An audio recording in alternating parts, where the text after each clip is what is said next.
Good afternoon, ladies and gentlemen. Welcome, welcome to this seminar of lighting, Ballad of a Small Player, with cinematographer James Friend on my right.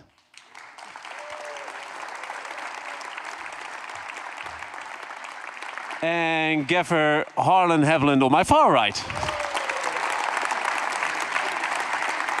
Presented by Aputure. Thank you. Don't clap for that, but it's all good.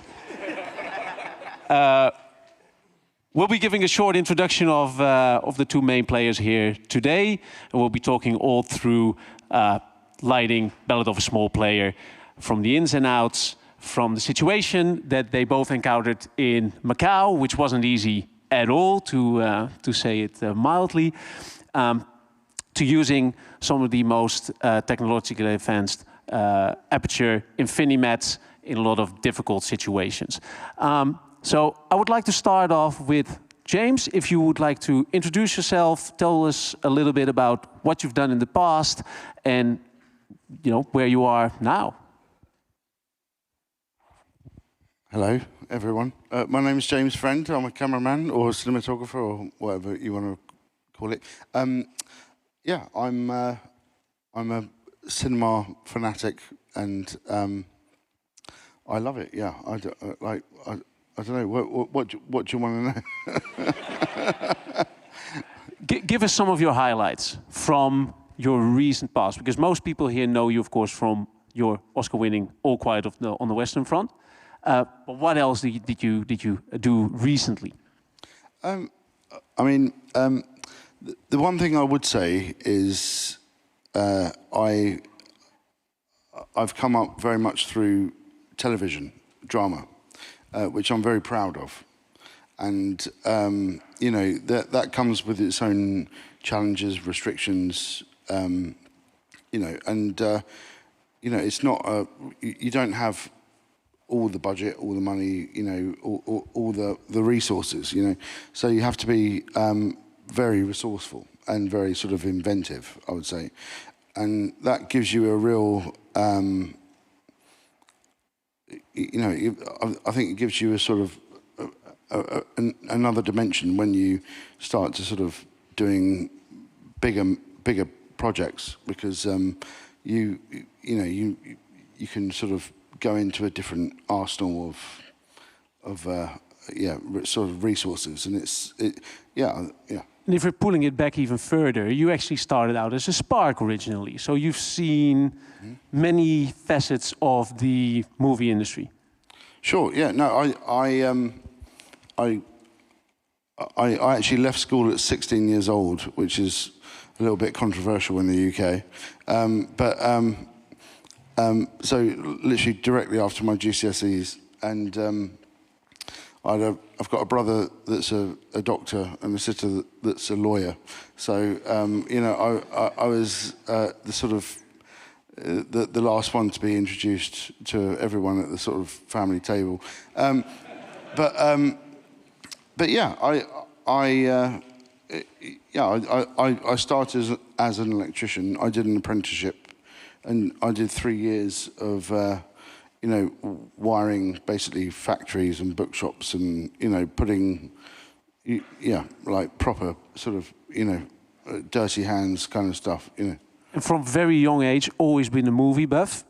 Harlon, have you also always been a movie buff, and what made you become a gaffer, and what's your journey?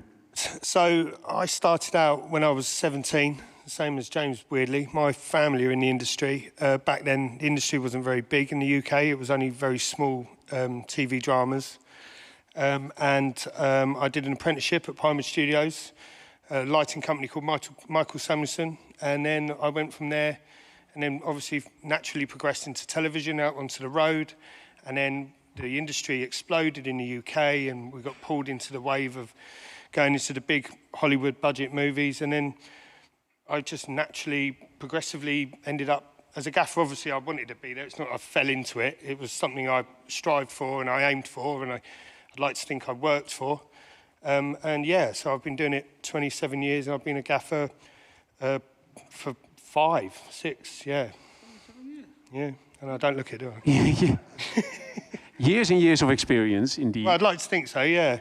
The one thing I would say about coming through the lighting department opposed to the sort of camera department, I mean, I was a terrible focus puller. I couldn't keep anything sharp. I couldn't load a magazine. I mean, you know, I was to be honest, I was just bad at it. You know, it's like, you know, but when it came to sort of composing a shot, then I felt that I had a sort of affinity to it, I suppose. So the lighting department was my kind of home from home. But I remember, you know, setting a lamp from a gaffer or a cinematographer's instruction, and they would say sort of pan it left or pan it right or whatever, you know.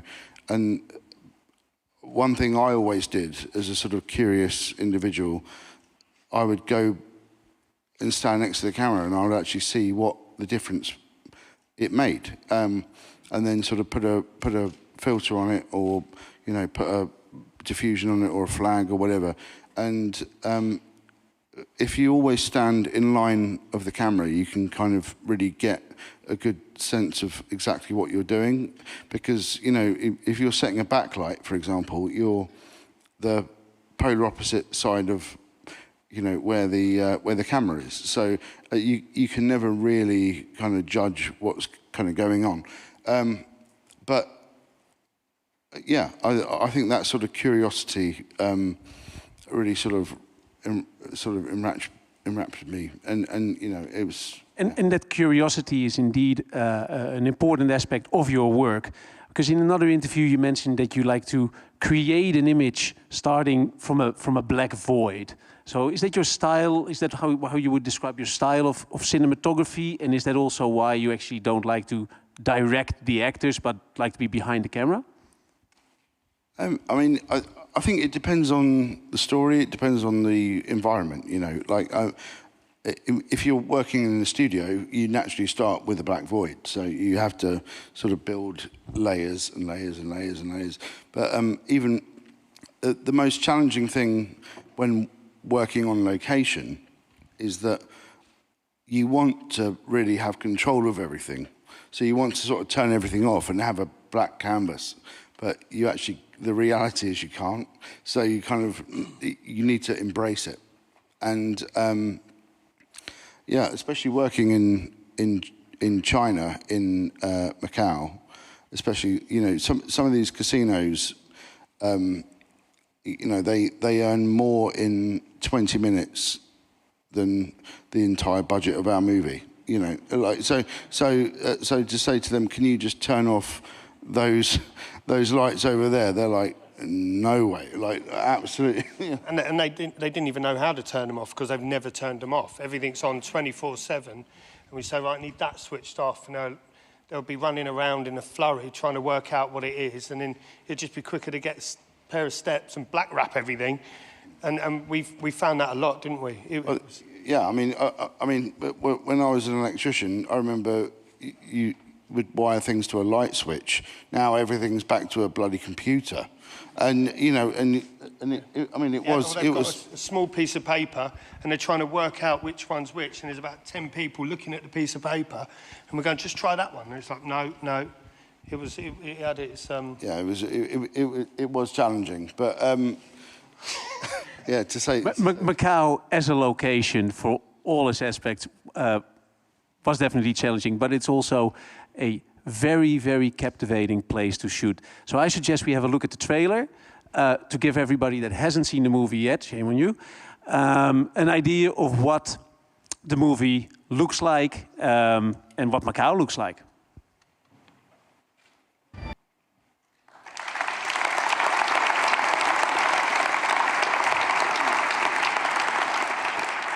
That's indeed a lot.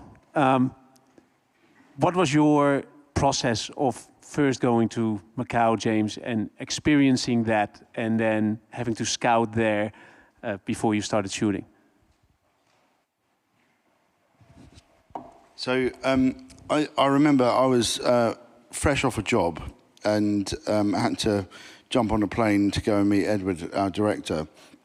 And one of the wonderful things about Ed, which is sort of relatively unique, at least for me, is that he won't start prep until I'm available, or he insists that I'm. I'll sort of slightly rephrase that. He wants me to start prep the day he starts prep, basically. So we flew out together, and we sort of experienced this place, firsthand. And I remember doing a television series in New Orleans with Ed, and like going there and soaking the whole environment in was such an instrumental part of the sort of visual journey. But this sort of took it all to the next level. And I remember landing and then being picked up in the car and sort of driving over the bridge. It's one of the biggest bridges in the world, I believe, actually. Am I right in saying that? Yeah, the biggest, yeah. Yeah. And, as you're sort of, going, sort of going on this journey, you see this sort of thing start to just appear in front of you. And it's Las Vegas on steroids. Yeah. I mean, to put it into perspective, which I had absolutely no idea, the place turns over 7 times the turnover of Las Vegas annually. So, I mean, it's huge. So we arrived there, and like anything, at day it's one beast, and at night it's another beast, and it is really, really, really overwhelming. And it took me about a week, I would say, to kind of sort of process it all, and to the point where, I thought I wanted to shoot it on large format because I thought that was the right language for the movie. So I went and bought a Hasselblad and started taking stills of the whole place, and it was like nothing that I've ever experienced before. Even Vegas. I mean, like, it's just, yeah. And for you, Harlon, you hadn't been to Macau either before. When you arrived there, what did you think when it came to your job? Thinking about how am I going to light this? Yeah, so just to put it in perspective, Macau is a man-made island built by the Chinese government to put these casinos in, because this area is the only place where you can have gambling in China, even though it's not China. Sorry. So it's a man-made island. It's the only place in China that you can gamble. They are only allowed a visa there for 2 weeks a year, the locals. So it's full on. It's 24/7. It's an incredible place. It's something that no one would normally go to. We were incredibly lucky to go to. And so when James brought me on board, I went over there and it was just like, I mean, for example, the hotels, I remember talking to one of the hotel managers, and they said that they operate at 120% capacity. And I was like, well, how do you operate at 120% capacity? I mean, and they basically said that people book, 2 weeks or whatever, but they actually turn up, they gamble all their money in the first sort of 48 hours, and then they have to go home again. Jumping on that, every location we went to, because the money that's brought into the island, because it doesn't compete with the budget or what the location department can afford to pay, every location we'd be like, okay, this could be for this scene, but if someone comes in, a high flyer or a high roller, and they want that room, you can't have it. No ifs, no buts. So on our recce's, we recce'd every location had 2 or 3 different options. So we had to plan all of it. And also, obviously you can't park trucks outside a 10th floor, 20th floor hotel room. So we had to have a whole system of pushing small trolleys from trucks down in the basement, up through service lifts, through a labyrinth of corridors. Logistically, without even the filming, was just huge. It was you were there to experience it together, because of course we know that James has a very good relationship with Edward Berger, winning the Academy Award for All Quiet. But you guys have a very good personal relationship and working relationship. So how was it to experience that together in Macau? Well, we did 12 weeks a night, so we didn't do much socialising. I hate him, to be honest. I do now. Yeah, because they didn't want to shoot in during the day, we shot every night. So, like I was saying, I worked out that the time zone we were in, even though we were in China, was the same as Cape Verde in the the Atlantic, because we were going to bed at 6, 7 in the morning, starting work at 6, 7 at night, and we did that every night for 12 weeks. But naturally, when Edward and I started scouting locations, we had options of environments we wanted to, shoot. Or the hotels kind of, sort of gave us, and we were like, oh yeah, this one looks great. I want to shoot here, and they were like, well, that's actually the sort of VIP. Entrance, and they were like, wait, we can only shoot here for 2 hours a night, and naturally, you have this sort of pecking order of aesthetic, and we're at the bottom. Yeah, we naturally always wanted to go to the best places because it looked the best, but the higher, the better aesthetic came with more restrictions. So we had a lobby which we shot in, and over about 3 nights, and every single night we had to put it in at about like 9, 10 o'clock or something like that, and and then de-rig everything at night because like some billionaire would turn up and they wouldn't want to see all the, or the hotel wouldn't want that kind of... Every dollar lost by the casino because you were shooting had to come out of your budget, right? No, not... Couldn't have competed with that. No, definitely not out of our budget, but we had to be as sort of invisible as humanly possible. Yeah. We were like Jake, we weren't allowed... There was times where we were shooting, and if a car pulls in, the security would be like on the radios, and then we'd all have to just totally stop. Colin, Ed, everyone there, move out the way, let the car pull up, let the high rollers get out. They look at us, we look at them, they walk in, and then we commence shooting again, and it was... How did you manage that with regards to lighting? Because usually the lighting is rigged up and it's there to stay. It was really challenging, to be honest. And to be honest, we couldn't have done it without the sort of support of the hotels and so they kind of sponsored us to a degree. And yeah, I mean, they are very instrumental. I must say that the location department and the support, a lot of it does go on the screen because we're as cinematographers, we're only as good as what we sort of point our camera at, and if it be a location or a set or whatever, they did deliver. But it was extremely challenging. I mean, we had so there's one scene in the movie where after Colin sort of wins his big, sort of finale, we had to shoot at 4 o'clock in the morning when all the billionaires were asleep,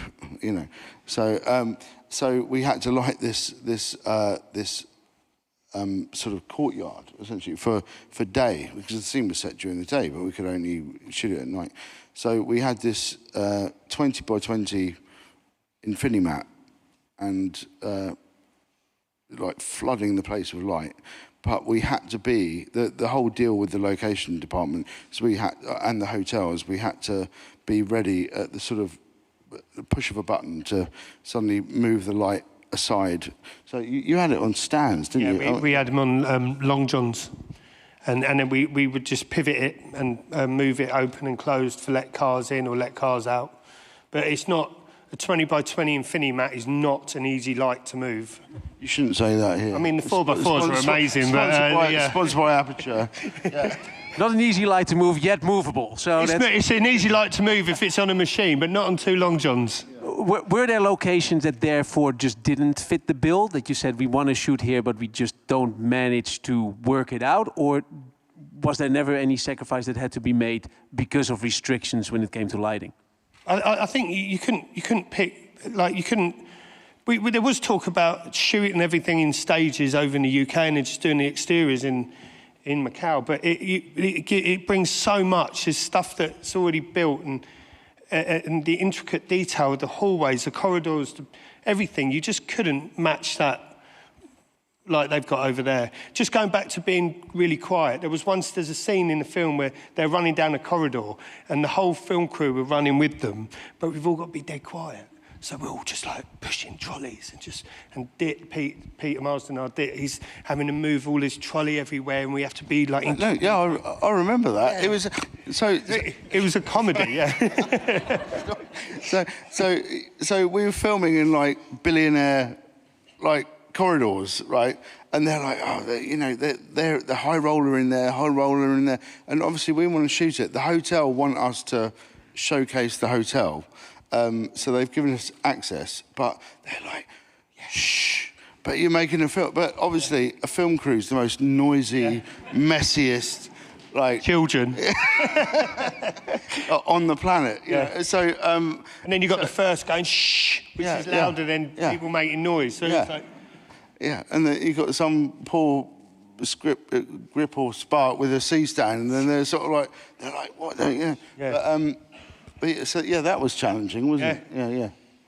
The whole job was. There was this brilliant moment actually where during the whole sort of everyone was really quiet, you know, and obviously communication is a little bit lost, so everyone's kind of you know, trying to sort of find a sort of way of working. And we were shooting in that corridor, and then we were shooting in that corridor. And do you remember when we said action? And so basically, we were doing this shot where this lady was running to one of the hotel rooms. And then we were, at the same time, because we were so under pressure and so under time, basically we had two cameras. We had one set up there, one set up there. And basically Ed's going, action. And we were shooting in that corridor, and the poor actress, who, because obviously everything's, you know, she's suddenly like darting down this corridor like 1,000 miles an hour. And no one could stop her, because we couldn't shout stop. We couldn't shout cut, yeah. But yeah, it was that's the sort of nature of where we were shooting. Plenty of absurd situations, both from the city, from the climate, from the script. How did you manage to marry all of that in with the visual design that you had thought of before? What did you have to make a lot of changes to work in those situations? I mean, to be brutally honest, the script is very bombastic, and it kind of obviously leans into the locations, but then at the same time, the locations are so crazy that, like, I don't want to say sort of like documentary style, but you can actually point the camera at it, and it immediately looks... It's a shot by itself. Looks crazy, you know. So, yeah, we had to model everything. We had to turn a lot of stuff off. In fact, do you remember Pete? So I got Pete Marsden, who's second unit cinematographer, and also my DIT. on the picture, and we had this sort of like come to Jesus moment where we started shooting a test, didn't we, in one of the suites, and we realised that every single light flickered, and it was like in a different rate. Yeah. So it doesn't, you know, but all the LED, which is very much intrinsic in a lot of the sets, you needed to sort of embrace it and then enhance it, and it all bloody flickered, and then thank God I've got Pete. But basically, so Pete went round to every single location with our camera, and basically shot a sort of like 3-minute thing of, and we sort of whittled down actually what would flicker and not. But luckily, DaVinci Resolve has got an incredible sort of anti-flicker thing. Otherwise, I just wouldn't know what to do. I mean, I when I saw the rushes, I actually, I thought I was going to get fired, to be honest. And how about you, Harlon, from a gaffer's perspective, and combining that, merging that with the visual language that James has envisioned? What kind of challenges did you run into in shooting this? But the thing is, with when you go to a location, it's got LED. You normally just swap it out for your own LED, so you've got full control.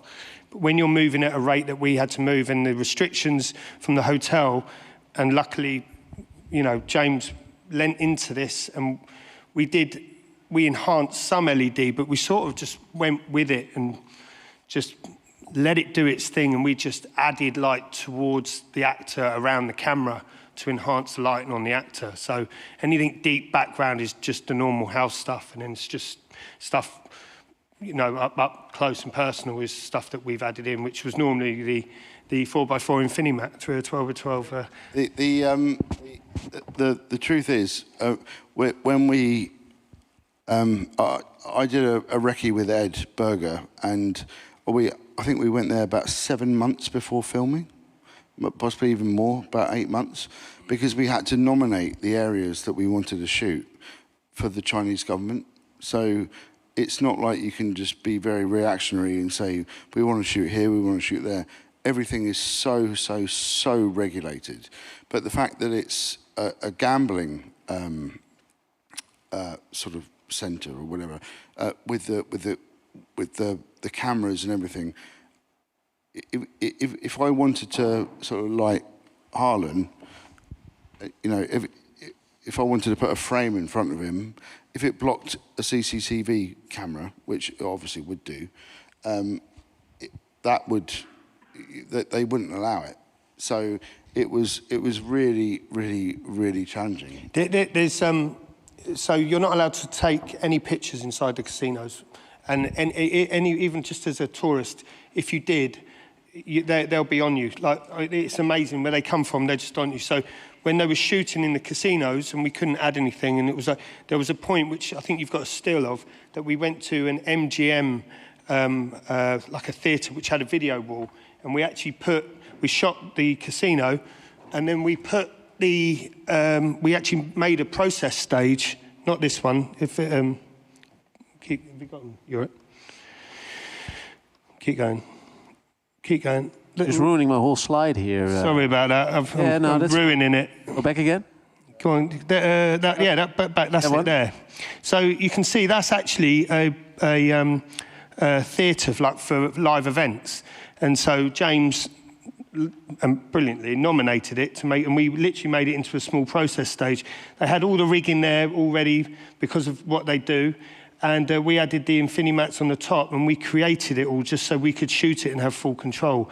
But that was how difficult it was to actually achieve what we wanted to achieve in the casinos. The corridors weren't a problem, but yeah. But I mean, so all the wides in the casinos we shot for real with the artists, but we had to sort of nominate this sort of zone where we sort of took control of about 15 tables, but the revenue lost of 15 tables in Macau is enormous.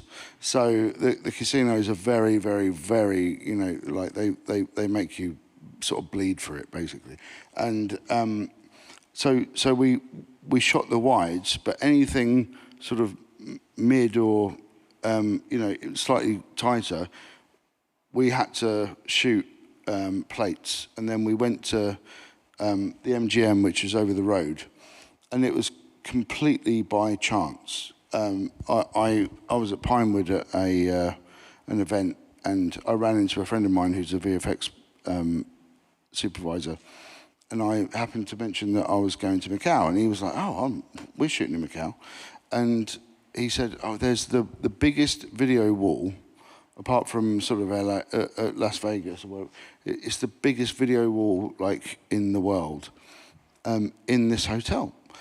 And that's where they were filming, but because it's for live events and not for cinema, the pixel pitch is sort of like that big, so it's really bad for you know, well, it's not suitable for what we would normally do. However, because the place is so vast, you could take the camera and the lens so far back, and naturally the pixel pitch sort of decreases, and we got away with it. I mean, like, it was bonkers, to be honest. But we shot there. It was the only set that we actually built that was not on location. It was probably the easiest 2 days in the whole job, because we had full control. Yeah. I suppose it was the only place that you had a bit of space as well, because space constraints were a massive issue, whereas, James, as you explained earlier, you wanted to use a soft light, which usually requires a bounce and a whole setup. So how did you tackle it to still get that soft light that you wanted? So, as we're sponsored by Aputure, no, I'm joking. No, but genuinely, the Aputure do have a lamp or you know, a source called an Infinimat, and it's like a mattress, air-filled mattress, for, you know, LED, and it's very sort of malleable. You know, you can have a sort of 4x4, I think an 8x8, I think, and then you did me a custom 12x12. Am I right? Is it? Yeah, you did. Yeah, thank you. Yeah, I hope nobody else has one, but which I've just been using. But yeah, it's it's an incredible soft source, and as you say, like, you know, normally to soft light somebody, it requires space, you know, by the nature of sort of physics, I suppose. So if it's bounce or whatever, but because it's such a small profile lamp, we could, you know, because ultimately we weren't on a stage. We were in locations in the hotel rooms. So, you know, we're you know, bound by the sort of laws of, you know, what we had, and so I could soft light and sort of beauty light people, and, you know, with a very sort of cool, you know, lamp. Yeah. Well, sometimes, of course, a picture tells 1,000 words. So if we just have a look at a few of the stills from the film, and I would very much like you to talk through how you lit some of these iconic scenes. This is the one where Colin Farrell is coming down the escalator, and if I understand correctly, there's an Infinimat in the back. But please tell us the story behind this scene, James. So we went to this location, which was an abandoned casino. So the upstairs was this hotel, which was thriving, but below the sort of, you know, it was like a bit like sort of like Hades. It was, oh dear. It was. I think my mum's calling me. Sorry. Okay. I think they had a flood or something, and it was shut down. So when we went into here, we had to change every. I mean, as he comes down the escalator, he walks into the casino, and there's a big wide shot, and as it tracks, and we replaced every single light bulb in the whole of the building, which, when you watch it, it was a mean feat. About 2,000. Yeah, it was. Yeah, it was. I think genuinely, I think we bought every light bulb on Macau Island. Like, I'm not even joking. It was that incredible. But trying to frame that shot, I'll never forget it. Looking at it with the aspect ratio, with the escalators, and it just didn't work. And we needed a shot of Colin coming down, and I remember looking through a lens and sort of like then just turning it that way, and so the shot. And it suddenly worked. It fitted in the visual language, yeah. Yeah, and so as he comes down, we rotate the camera, and I mean it's a bit bombastic, but that's why it's so Dutch. But we needed to sort of give this sort of heightened sort of visual language. So in front of literally just where he's about to hit, we put these, were they infinity bars? Yeah. All the way around the sort of other facade that just basically had this sort of colour chase through the whole thing. And yeah, it sort of worked. I mean, it made it in the film, so yeah. And gaffing it, Harlon, was that another challenge? Because again, you couldn't rig anything to ceilings or anything? I would probably need my own 2 hours to explain the gaffering of that job. Please go ahead. We're here for this. We had a really great local crew. There was a good number of them. We had a fantastic desktop called Phoebe. And yeah, listen, it had its challenges. It was very, very, very, very difficult. I've learned a lot on how to do things, how not to do things. I would probably do it all the same again, just because of what we had. Most locations we had to just turn up and rig on the day. So we would get there like 4 hours before everyone else, bearing in mind we're doing nights, rig it, shoot it. If we went over, notably we really didn't, did we? We didn't do much overtime. And then de-rig it. Well, you did. Oh, yeah. I did, but yeah. No, it was, listen, it's what you imagine, really, without... Another good example of where your ingenuity had to come into play is this shot where Colin Farrell stands in front of the Rainbow Casino. If you can see it, James. Which had a facade that was also filled with hundreds, if not thousands, of bulbs that weren't working. What's the story behind it? Oh, so basically, this is part of a sort of two-shot sequence, I suppose, where we've got the one on Colin, and then we've got the answering shot, which is a reverse, which looks at what he's actually, you know... Him entering the actual casino, yeah. And this was really a challenging shot because we didn't have a lot of control of the sort of LED and the neon and all that kind of stuff.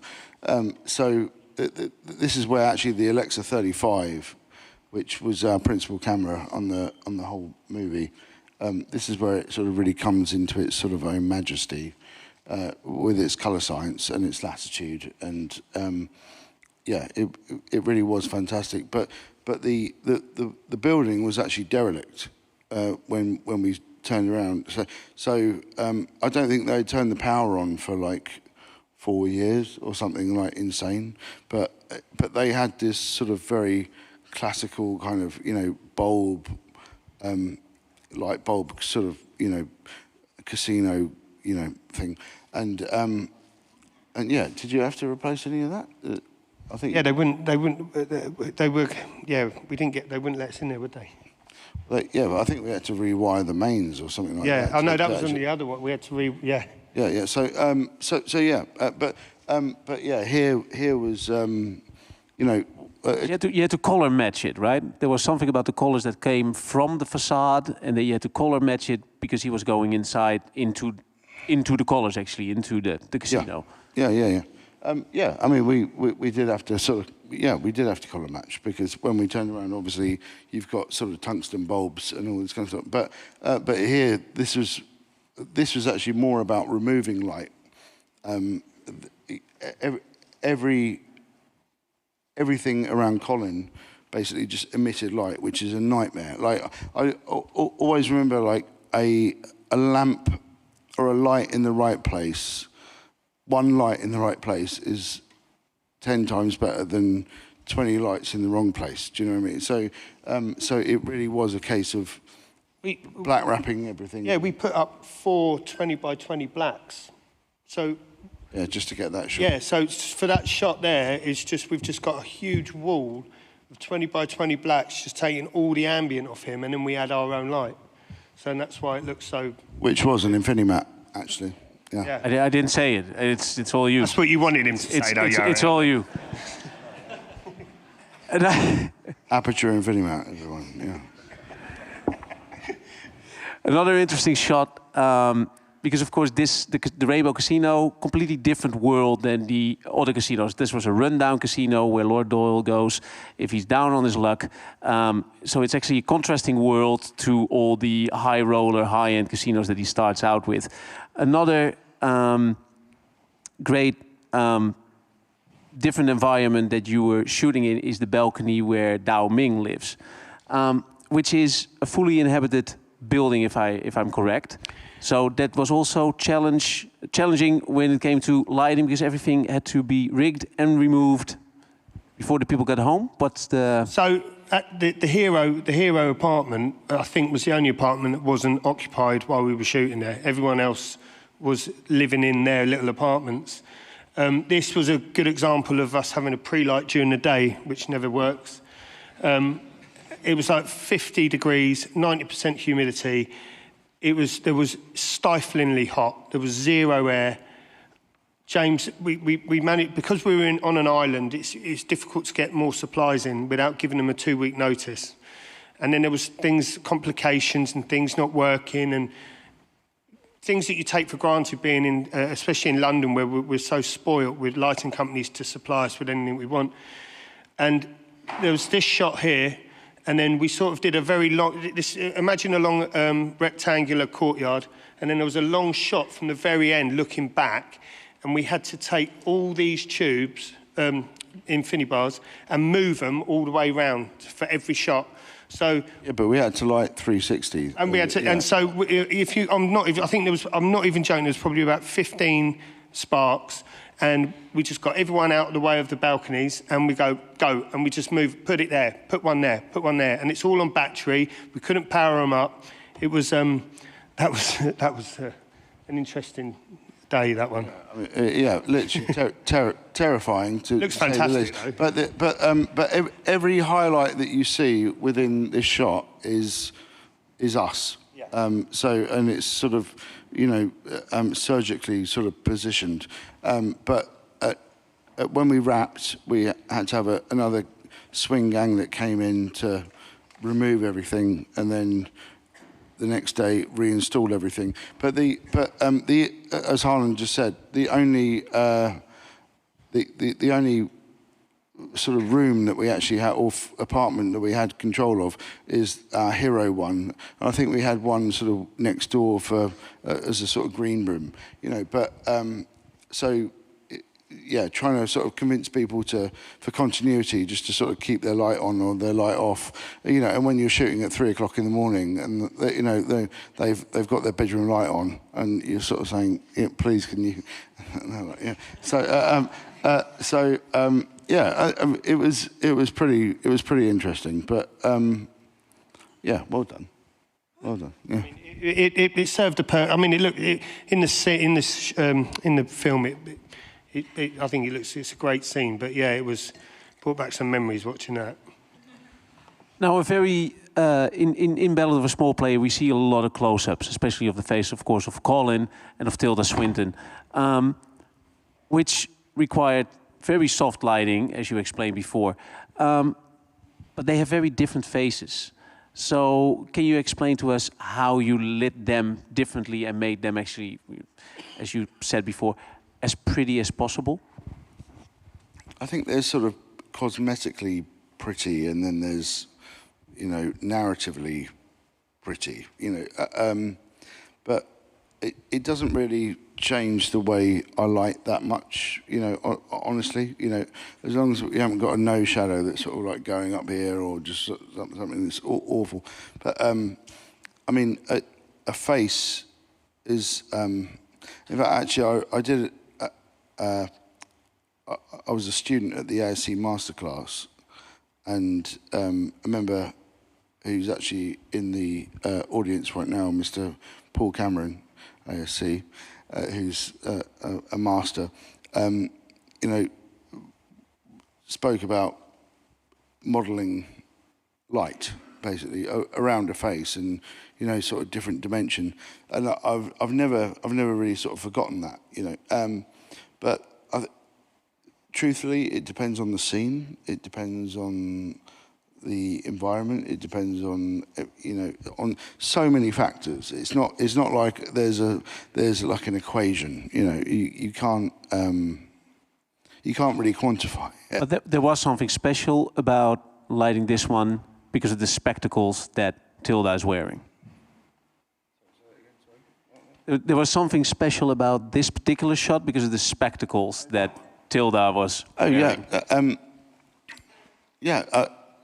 Well, that's an Infinimat again. I'm sorry to say, like, but that was our sort of go-to lamp, really. But I mean, she, you know, she. There's no reflection whatsoever. But explain it. To be honest, I can't really remember. Yeah, I know I definitely asked the costume department to have glasses without lenses in, but I think in this one, I think she did. I think just because of the way, the angle of her head, where she's sort of looking down, and we've got the light up, and it's a nice big soft source, so we're covering everything really, but without clipping into the glasses. I'm sure if you watched it, there might be a smidgen of it just coming in the top right. She might move her head, but yeah. Yeah, that's the thing about, you know, we work in motion pictures, not stills, so it's. You might just be very generous to us. Yeah, the second you see it moved, you might get a glimpse of it. But yeah, I mean, she photographs beautifully. She's a beautiful lady. She's a good model. This is, of course, the scene that we saw earlier with all the Infinimats. There you have them again. Sorry, yes. Which led to this shot, in which you have a source all the way at the back to light up the black void. Can you talk us through how you lit this scene in particular and how you rigged it up? So this scene was so basically when they sort of confront each other, it's supposed to be a sort of derelict, or not derelict, but you know, the place is sort of shutting down essentially, and so we had sort of the house lights sort of turning off, you know, sort of shot by shot, and make it sort of feel sort of out of hours, I suppose. But all the way back there, it was just a black void, and when you've got a tunnel like that in the centre of frame, one of the ways I find, at least, to light it is if you put a big old backlight there in shot, it will kick off of everything, all the architecture. And so back there is actually, and that is an Aputure Infinimat. But what gave it away? What gave it away? But yeah, that was actually a 20 by 20, which gives you the sort of. It's a long way back. Yeah, it is very, very, very far. And it was actually above 2 escalators, which was probably, I'm not even exaggerating, about 50 foot long. So there was a big hole in front of it as well. But you know, I didn't sort of know, like, I knew I needed a highlight back there and a sort of motivation of light. So I kind of put it back there as say it's a sort of advertising screen or something. So we just put a sort of gentle colour chase through it, and I think it worked. Yeah. Yeah. But that is literally, I mean, that is it in its sort of raw state. It comes back down to the zero rig time. Like rigging is so integral to the film industry, especially when you've got something like this. And we couldn't get in there till 2 o'clock in the morning. So this is probably shot, well, I mean, once we've done the singles and the wides, probably about 3:30, 4. But so, yeah, when you've got things on stands and you can just quickly run them in and plug them up, it's, yeah, I mean, it really does work. Now, we can definitely conclude that the location was a very complicated one. The movie was entirely shot on location. And last time I'm going to mention it, that you used a lot of Aputure fixtures, obviously. But what made you choose certain fixtures, certain sources for this movie? Was there anything else that you were considering, perhaps? How did you set that up from the moment you arrived there, did the scouting, till the actual shooting, and how did it all work out?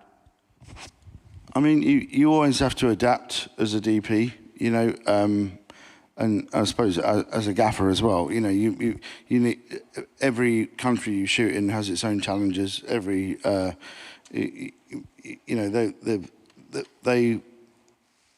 there wasn't really a, well, I don't think there is a rental house in Macau, is there? No, it all came from Hong Kong. All came from Hong Kong, and then you put a list in, and I mean, bless them, I don't want to sort of, you know, say anything out of turn, but what turns up is very different than what you know. So, but luckily, the team at Aputure really did help us out, and you know, gave us some sort of the flexibility essentially to have a, you know, a consistent package, I would say, of light.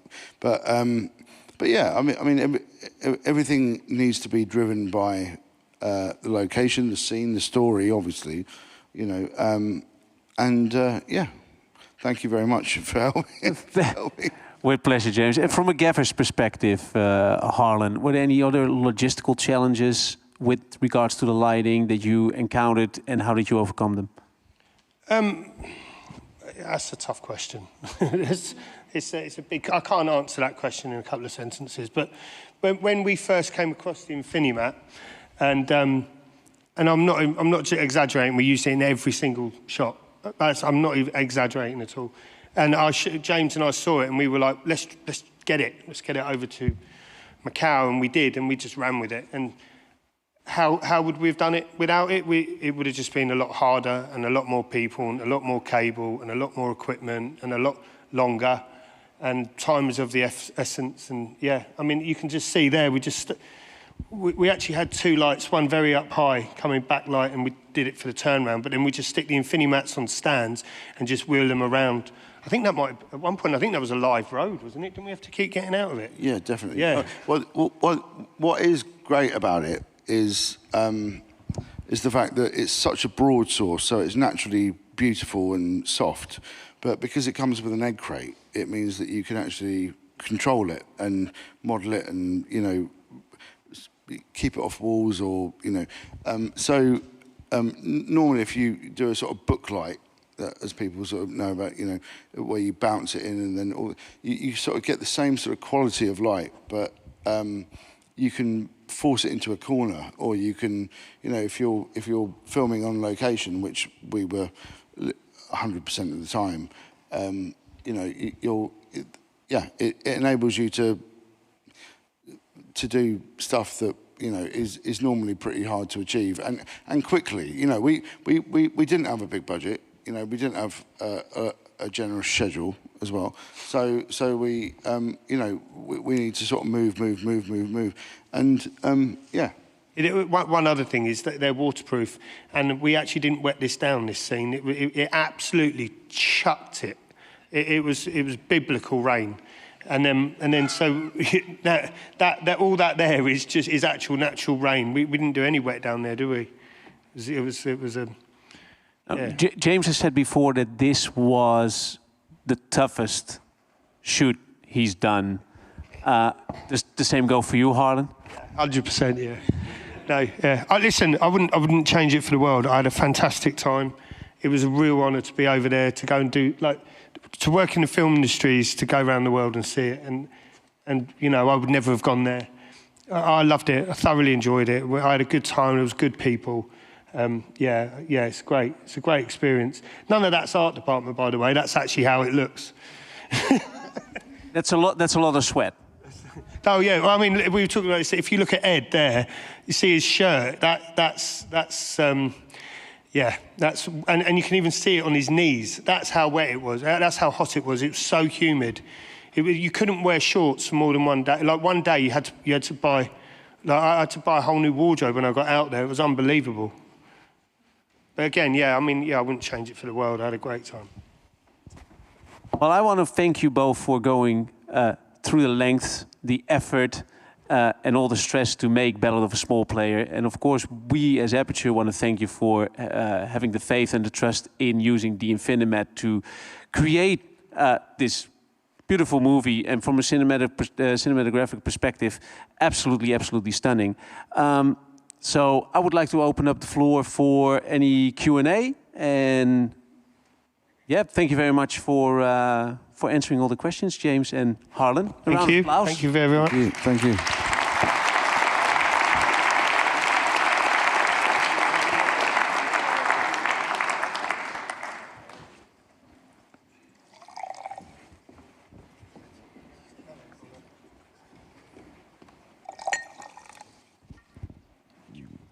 Hi. Yeah. Thank you very much for this talk. I have a question regarding the situation with so many light sources, different light sources, so different flickering issues, and probably color temperature issues. How did you manage the color temperature issue for the recording? I mean, if you had like LEDs with really different colors, how did you manage to record something that would be a bit consistent in the image?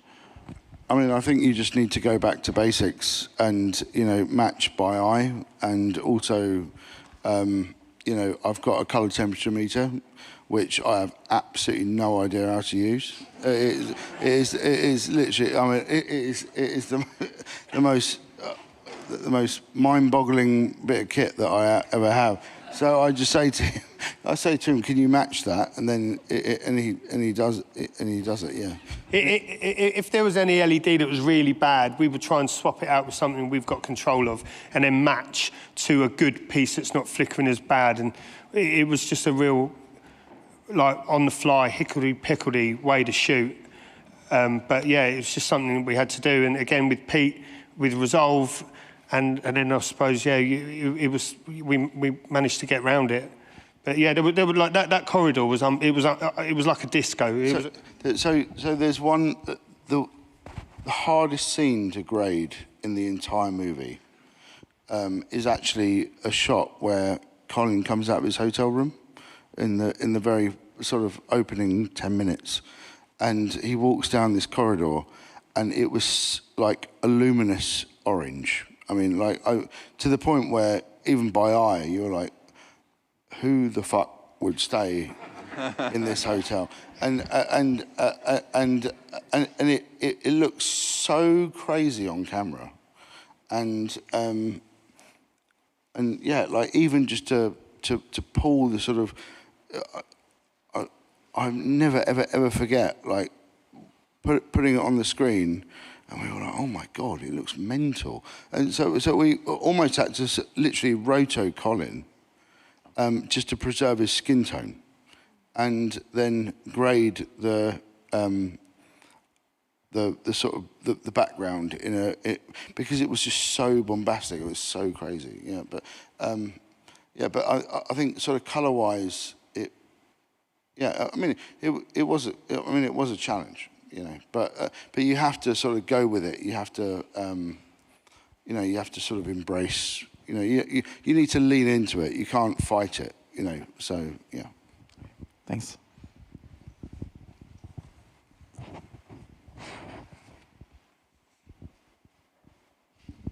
Hello. I was just curious how your process was in prepping this, right? Like, if you arrive on location and you just realize the challenge that you have to, I guess, like, I don't know, overcome, how was your gaffer's DP prep, right? Like you spend that time with the director, and then how did that, your process and lighting process, inform the way you work with Ed? So you have a daily diary, and I would have to book James out because he was always shot listing with the director, and I'd be like, we need to go over this, we need to go over this, and he would give me, you know, what he wants, and then I'd like amass some information and would sit down and would just knock through it, and I go, how about this? I go, yeah, okay, could this work? Could that work?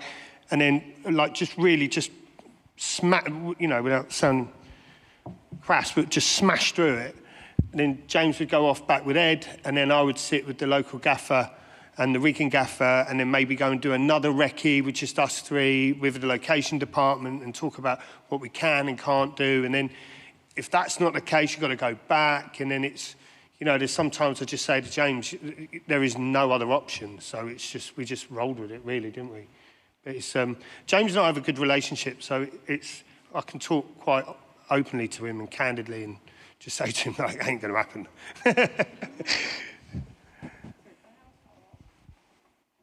Just because you mentioned your DIT, I was just wondering, again, because of the environment where you're filming, like on the color side with your LUT, was there anything that you were doing already in, you know, I guess like in prep and also in camera that helps you control lighting, such as, I don't know, like 2 steps under LUTs or, you know, all sorts of gimmicks like that?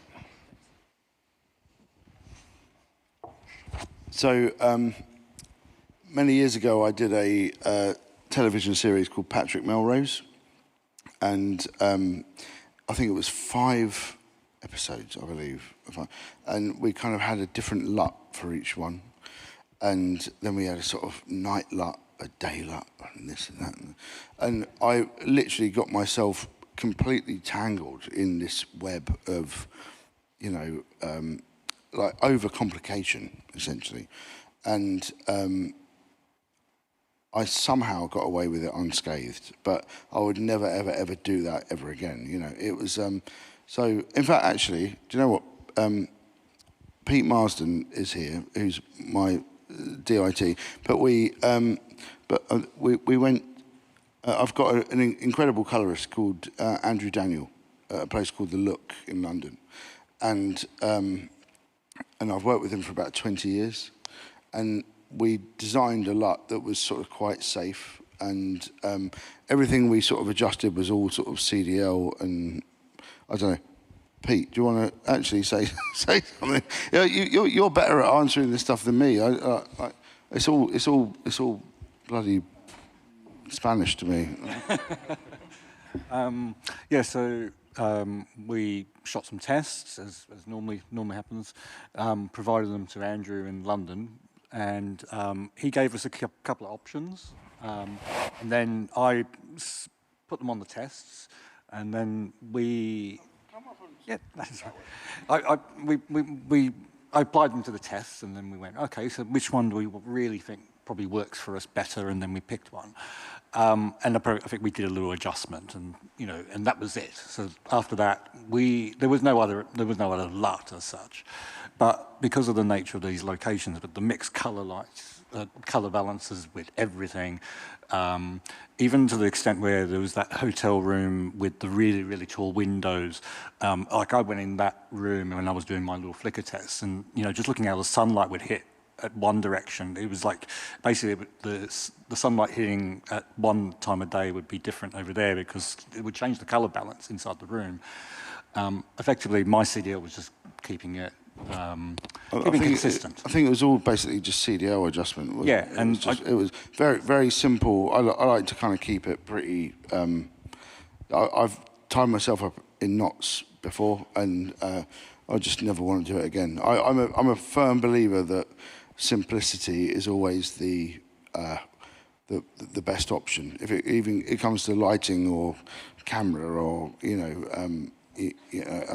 I just think that always sort of gets the best results, and yeah, I'm glad I sort of went through that process because a lot of people do overcomplicate things, and I don't know. I mean, I admire the people that do, but I don't know how to do it that way. So you know.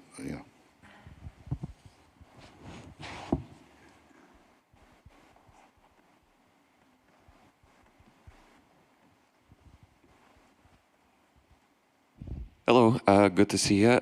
Just seeing the scale of this and how complicated it actually was, I just wanted to ask, how do you stay calm and control the stress on set? Just to... Who said we did? No, like... A good therapist. I think yeah. No, it was... You know, again, you've got to have a relationship. And this is like with you and Ed and myself and you and Pete and... You know, there was a team of us out there, and we were all in it together. Like, it really is a band of brothers type of thing. You know, it was tough. I remember saying to you, like, well, I was like, "Is it me, or is this the toughest job ever?" And you went, "No, it's not you." And it was just, but yeah, you just got to crack on and carry on, and you know, without giving you a really lame answer, that's sort of what we do. Yeah, there's a first AD who I've just finished working with, and.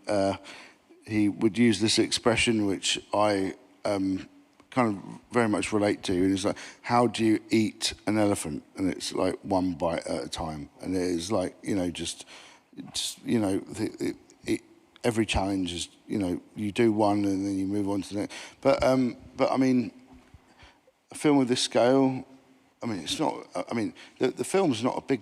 I mean, it's not a big movie at all. I mean, it's actually quite small, really. But the expectation of it, I think, and is big. And yeah, I don't know. It's just take each day as it comes. And like just every day's a new day. Yeah, but we. I mean, I think I survived on about 4 hours sleep a night. Yeah. And I'm not joking. I mean, I was absolutely broken at the end of this job, like broken. but because we would have to go and recce or pre-light or whatever, you know,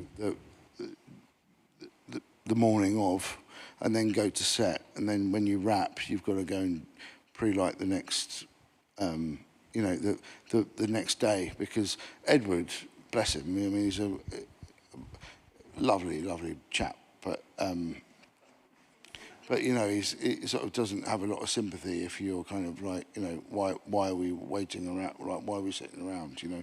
So you, as most directors do, because they're, you know, they're sort of very linear, very sort of, you know, so yeah, you just got to get it done, but yeah. Thank you.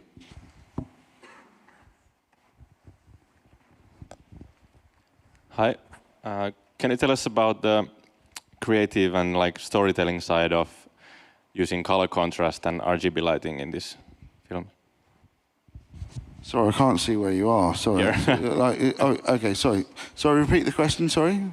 I mean, can you tell us about the creative storytelling side of using color contrast and RGB lighting in this film? Because there's a lot of it, and not like technically, but why you did and what you did.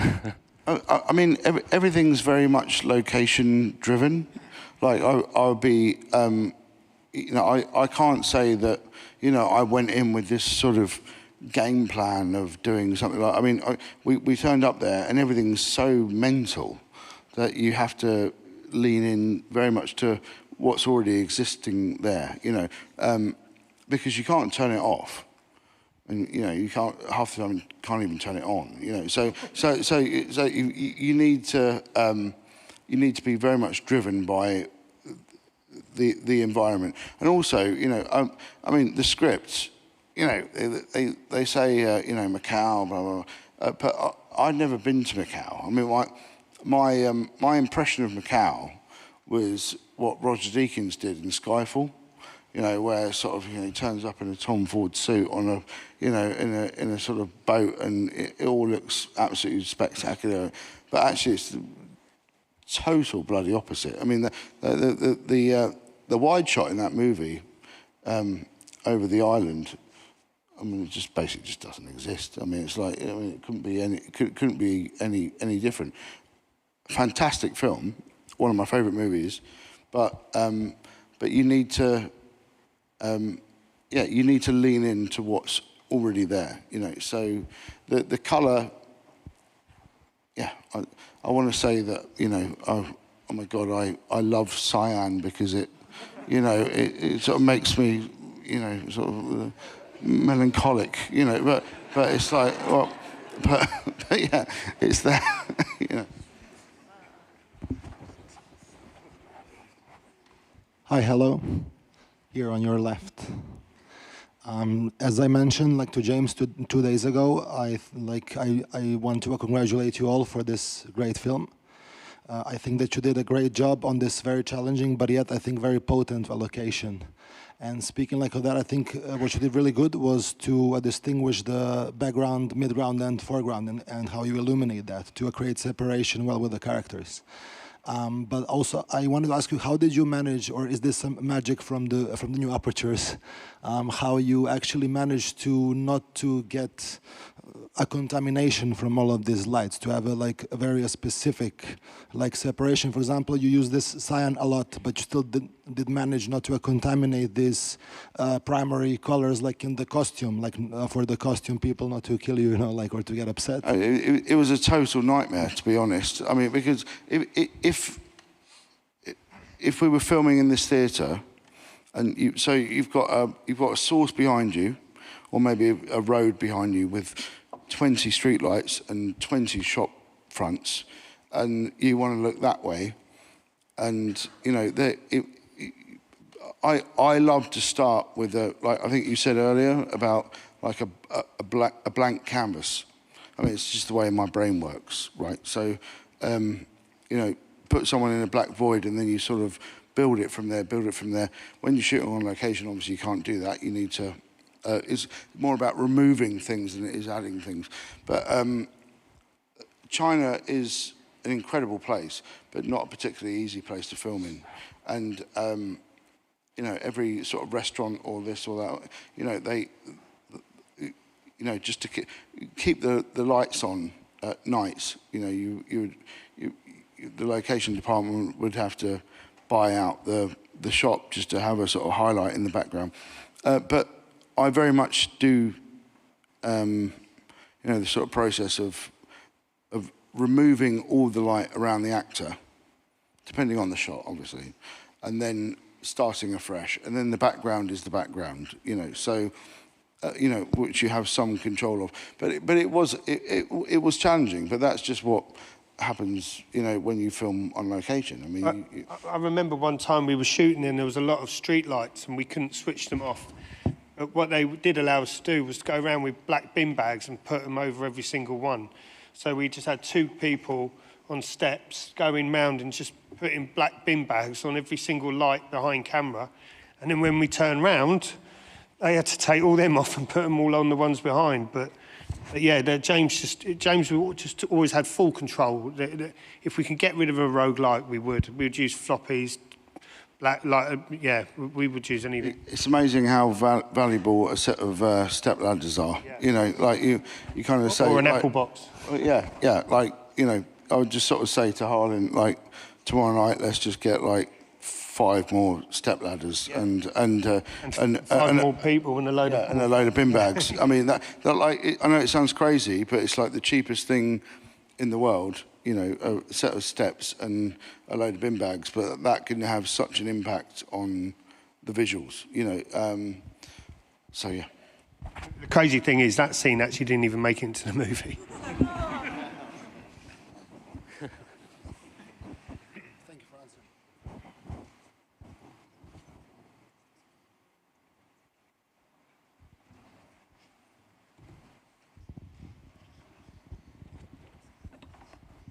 So thank you for your explanations, very nice. You work with the Evinimat, I heard.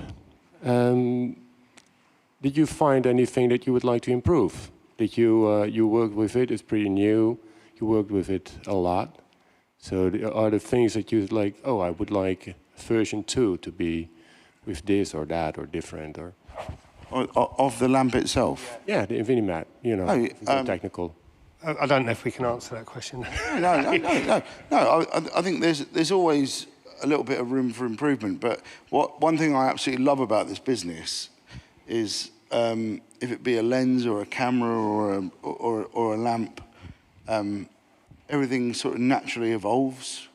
You know, there is an evolution to everything, and and I love my philosophy is the only way you can actually endorse a bit of equipment. I don't say endorse, that's a terrible bloody phrase. But like the only way you can sort of trust a bit of equipment is actually by taking it into, you know, the sort of battlefield, do you know what I mean? And putting it through its paces and make sure it works, you know, because there's one thing, you know, at these festivals and trade shows where you see something and you go, oh, that looks cool, you know, but then actually, you know, I mean, I've had it recently. I've called for a lamp, and they're like, Jesus Christ, that's like, you know, half an hour to sort of build, you know, because it's a huge sort of, you know,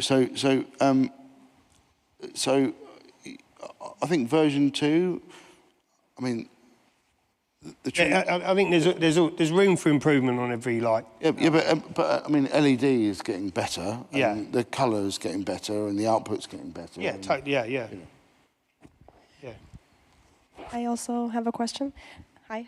I wanted to ask for like the very specific color choices. Did you do these color choices for these intense colors, like also the blue on the stairway, on set, or most of it enhanced it in color grading? I mean, it was enhanced in color grading, but obviously it needs to be there for you to grade it. But I would be lying to you if I said that I had this sort of intention. You know, I looked through the viewfinder and I'm like, let's make that blue. Let's make it red. Let's make it orange. And then we go, no, that looks shit. So let's just do it. Let's start again. You know, and the majesty of LED is that you can, at the flick of an iPad, you can make these decisions, and it's about building a visual language that works for the story. But I'm a very sort of reactionary, instinctive individual. I don't want to go in with this sort of crazy colour palette and all that. You know, sometimes I have to, but not necessarily on this. But a lot of the time it was like we sat on the camera or on the monitor, and you know, half the time we turn the lamp on and he makes it cyan or whatever, and I'm like, okay, that looks cool. Okay, so let's just, you know. Yeah, or do you know, genuinely, sometimes you'll just say to someone, just pick a colour, and they can do it on the scale, and they go, yeah, no. But yeah, that's the beauty of having everything on the iPad and every single colour at your disposal. It's it's definitely a suck it and see, isn't it? It's great. I wouldn't refer to it like that, but yeah.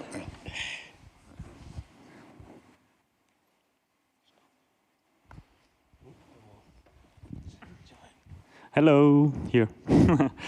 When it comes to bigger locations, especially like challenging locations, in the prep time, how do you approach like setting up the equipment list and rental list? Because obviously being like in a small location, it's pretty straightforward having whatever, 6 lamps, But is it super accurate, or is like, do you have like just spare lights here and there to approach different things? How do you like manage that? I mean, you have to have a huge element of pre-visualization. So I like to walk around the set with the director, and we kind of agree on what is the widest shot you're going to look at, right? And then everything else, if you sort of work in, then it services itself. So we'll pick some hero angles, and then, you know,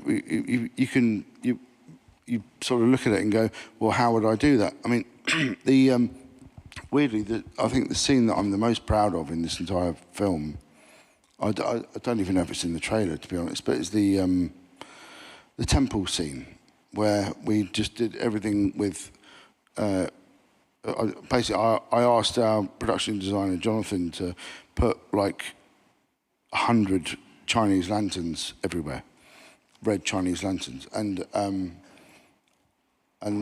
that gave us a sort of base, like a background plate, and then, you know, you sort of work in layers again. You've got your foreground, you've got your midground, and then, you know, and yeah, I think it's very important to nominate hero angles, hero perspectives, and then everything just needs to be dictated by the shot or the scene, you know. So it's not a. I mean, to me, I don't think it's sort of rocket science, really. It's like, you know, if you have a truck that has every lamp on the planet, then I think that people are doing something wrong, you know. So I like to be quite tailored. It's planning, and like, you know, James would turn up and he'd know that that area over there is a dead zone. So then when we turn up, we can put all our equipment there. It's just planning, really. But also, like, I stand there with the director, and they, you know, as most directors are, they're the most impatient people on the planet. And then, you know, they bugger off, and then we, you know, I then go back there with Harlon, and we prepare, you know, and I'll have my own questions and my own doubts, and then he will say, how about this? And I'm like, oh, I didn't think of that. And you know, and it's great. That's the sort of beauty of collaborating, you know, because two brains are always better than one, you know. The same as sort of you know, working with an operator or a great grip, or, you know, a mediocre gaffer. Because you mentioned it was like logistically getting the equipment from Hong Kong, like in and out, took like roughly like 2 weeks or something. That's why I'm asking, because if you have like one scene outdoors, like a lot of equipment.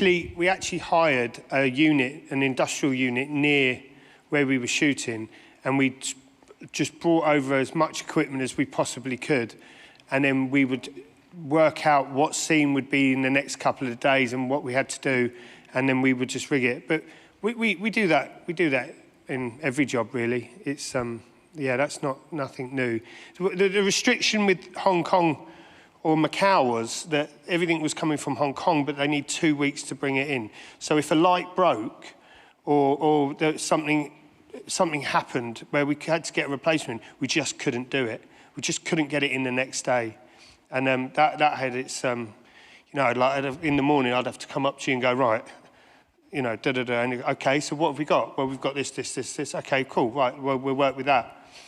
Yeah. The other crazy thing is Hong Kong's the most expensive city in the world. Yeah. So even when you hire sort of local crew or anything like that, it's bloody expensive, you know, and so money doesn't really travel that far. And yeah, I think I was as much a sort of accountant on this job than I was a storyteller. Do you know what I mean? Which was a nightmare, to be honest. But you have to adapt, you know. Thank you.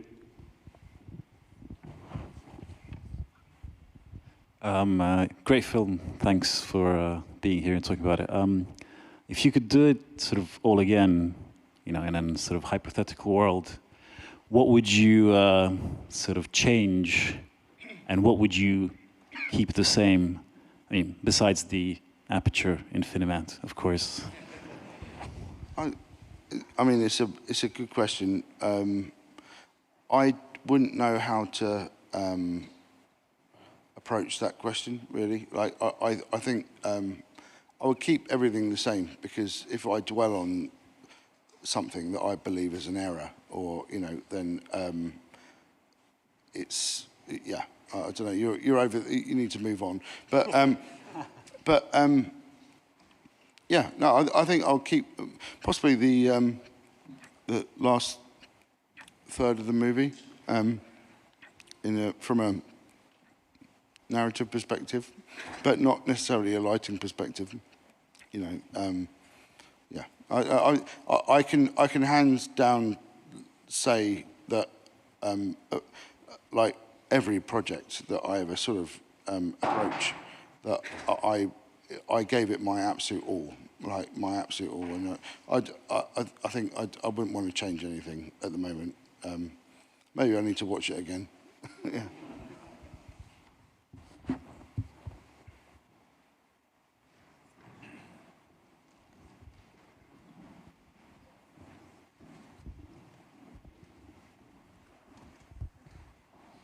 No more questions? There's one more over here. I think we should make that the last one, because everybody is very thirsty.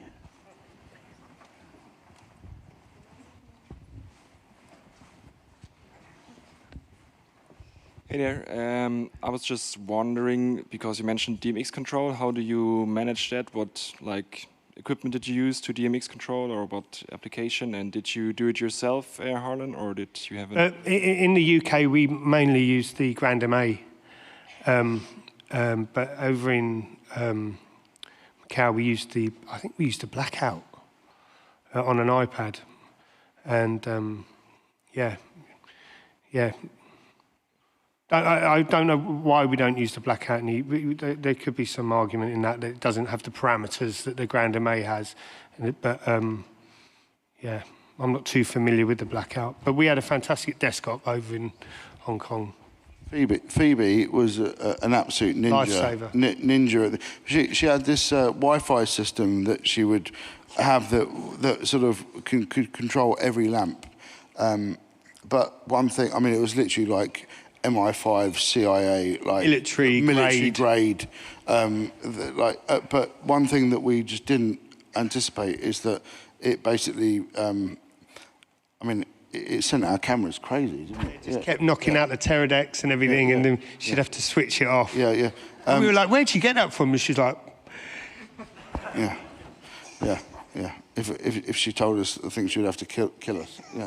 But yeah, she was brilliant. But yeah, I mean, lighting control is such a beautiful thing, especially these days with, you know, going back to an iPad. And I mean, I know it's kind of second nature now, and, you know, but I don't think as cinematographers we should actually, I think we should actually really respect the fact that the efficiency of the technology is so beautiful, because, you know, I don't want to say back in the day, you know, but I remember when you had to sort of gel every lamp and do this and do that, and, you know, and now it's almost too easy to a degree.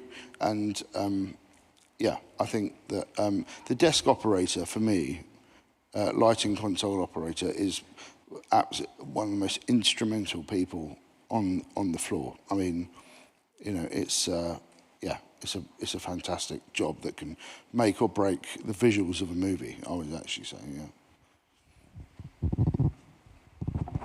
All right. I want to thank you all for coming, and I, of course, want to thank James and Harlon for this seminar. So thank you very much. Round of applause.